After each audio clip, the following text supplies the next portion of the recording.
Dear students of class 9th, आज इस video में हम आपकी पाठ्य पुस्तक क्षितिज से काव्य खंड के चैप्टर नंबर 1 को पढ़ेंगे।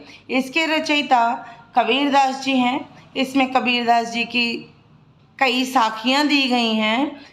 एक एक करके हम इन साखियों को पढ़ेंगे। आइए स्टार्ट करते हैं। मानसरोवर सुभर जल हंसा खेली कराही, मुक्ता फल मुक्ता चुगे अब उड़ी अनत न जाही।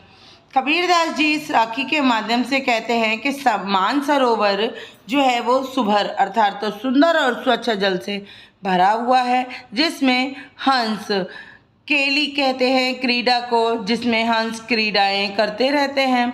मुक्ता फल मुक्ता चुगे अर्थात मोतियों के फल मोतियों को चुगते रहते हैं। वे हंस मानसरोवर में रहकर मोतियों को चुगते रहते हैं और अब उड़ी अनत न जाई, अनत कहते हैं अन्य स्थान को, और अब वे उड़कर कहीं और जाना नहीं चाहते, क्योंकि जिसको जहाँ भोजन मिलेगा उसको तो वहीं ज़्यादा पसंद आएगा रहना, वो वहीं रहना अच्छा, उसको वहीं रहना अच्छा लगेगा। तो इसलिए जो हंस हैं वे उड़कर कहीं दूसरी जगह जाना नहीं चाहते। इस साखी के माध्यम से अब कबीरदास जी यहाँ कहना चाहते हैं कि हृदय रूपी सरोवर जो है स्वच्छ और सुंदर भक्ति के जल से भरा हुआ है, जिसमें हंस रूपी जीवात्मा विभिन्न प्रकार से भक्ति करते हुए प्रभु भक्ति में लीन रहती है।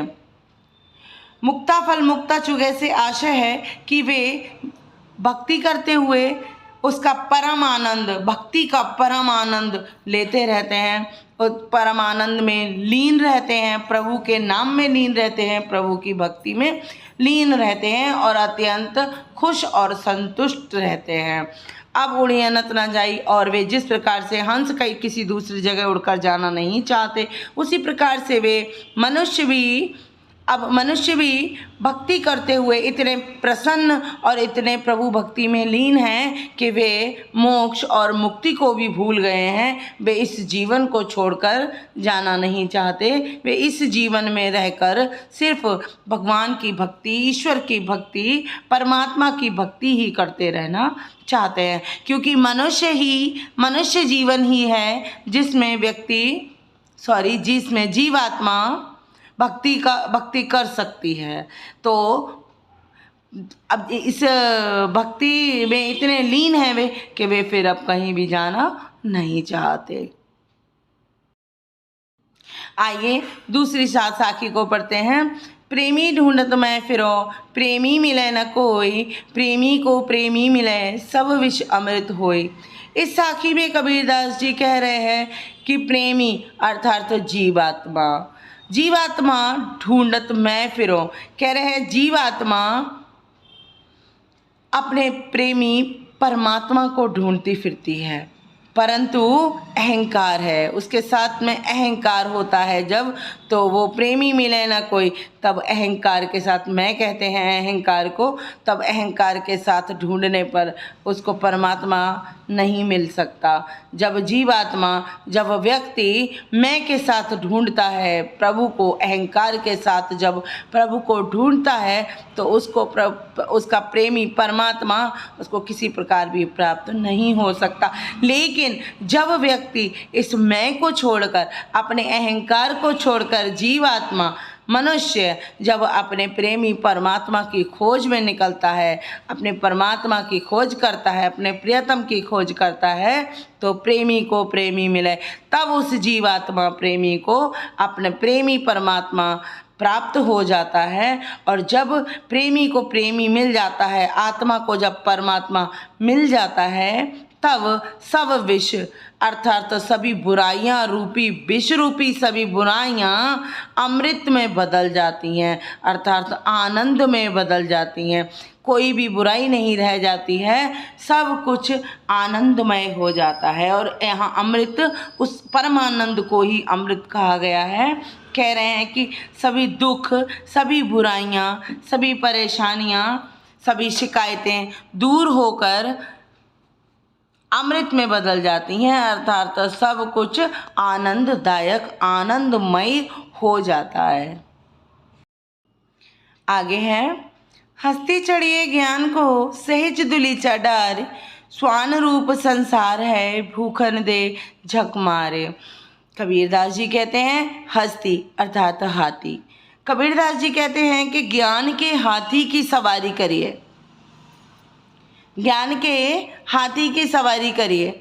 सहज दुलीचा डाले, दुलीचा कहते हैं कालीन को और आसन को। कह रहे हैं जिस प्रकार से आसन और कालीन बिछाकर समाधिस्थ हो जाया जाता है, समाधि लगा ली जाती है, उसी प्रकार से आप ज्ञान के मार्ग पर अग्रसर हो जाओ। ज्ञान के हाथी की सवारी करिए। लेकिन इस ज्ञान के इस मार्ग पर बहुत से लोग, संसार के बहुत से लोग हैं जो कि आपको पीछे खींचने की कोशिश करते हैं, जो कि तरह तरह की अच्छी बुरी बातें करते हैं। तो कबीरदास जी ने ऐसे लोगों को स्वान कहा है। कह रहे हैं कि ये संसार एक स्वान के समान है, एक कुत्ते के समान है, जो कि हाथी को देखकर अकारण ही भौंकता है। तो इसको भौंकने देना चाहिए, भौंक भौंक कर अपने आप ही खामोश हो जाता है। स्वान जो है वो भौंक कर अपने आप ही चुप हो जाता है। तो इसी प्रकार से हमें संसार के लोगों की परवाह नहीं करनी चाहिए और ज्ञान के मार्ग पर अग्रसर रहना चाहिए। पढ़ते हैं। पखा पखी के कारण सब जग रहा भुलान, निरपख होई गे हरि भजे सोई संत सुजान।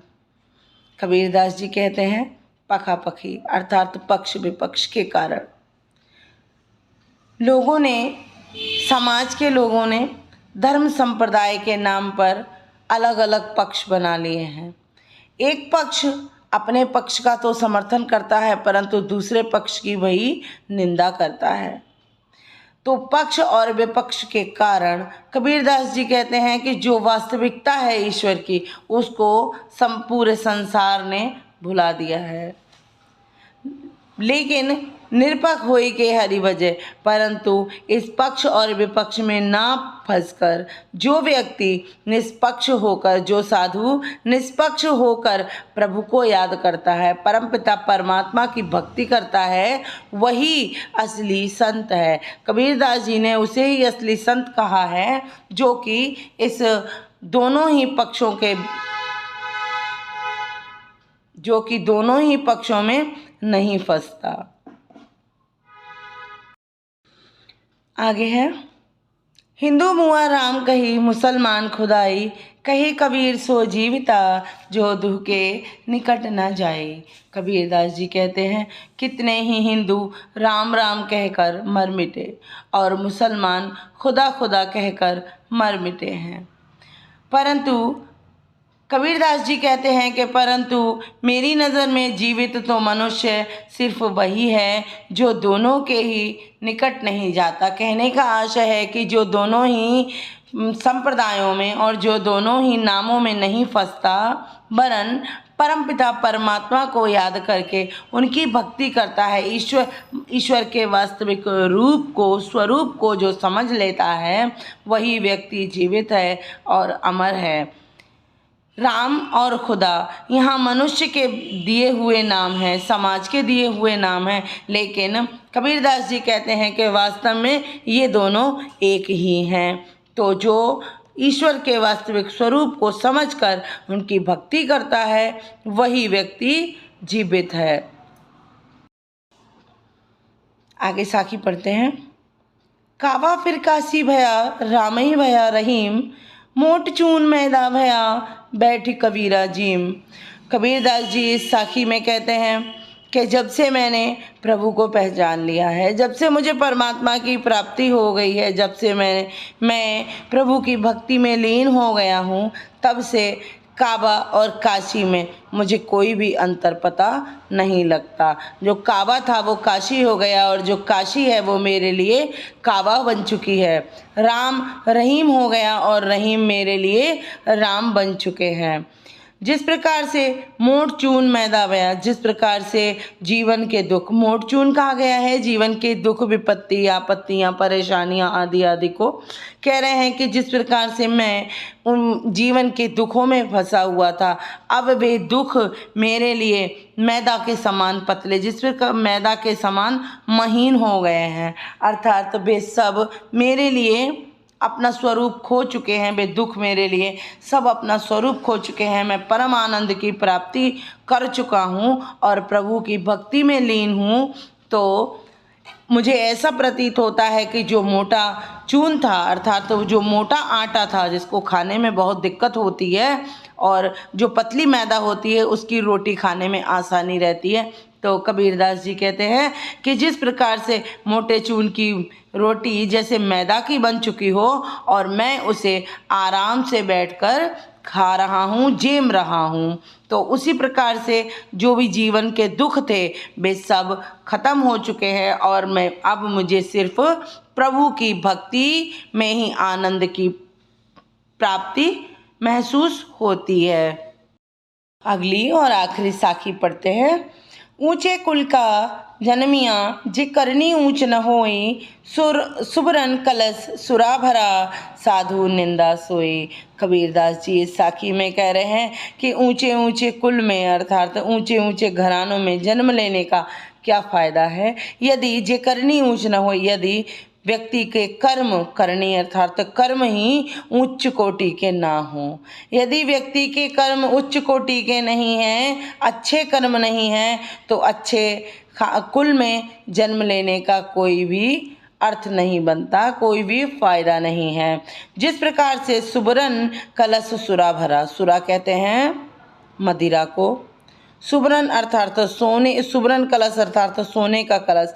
कबीरदास जी कहते हैं कि जिस प्रकार से सोने के कलश में यदि मदिरा भर दी जाए, शराब को भर दिया जाए, जो साधु जन हैं तब भी उसकी निंदा ही करेंगे। ऐसा नहीं है कि सोने के कलश में शराब या मदिरा भरी होगी तो साधु उसकी तारीफ करने लग जाएंगे कि ये सोने के कलश में भरी हुई है।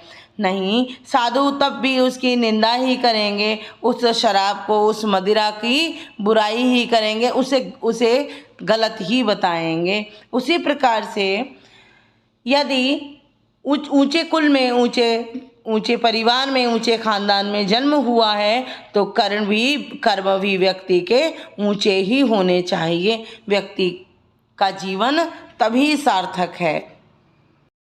इसके साथ ही आपका ये चैप्टर कंप्लीट हो जाता है और आशा करती हूँ कि आपको ये साखियाँ नाम का ये चैप्टर पसंद आया होगा और समझ में भी आया होगा। धन्यवाद।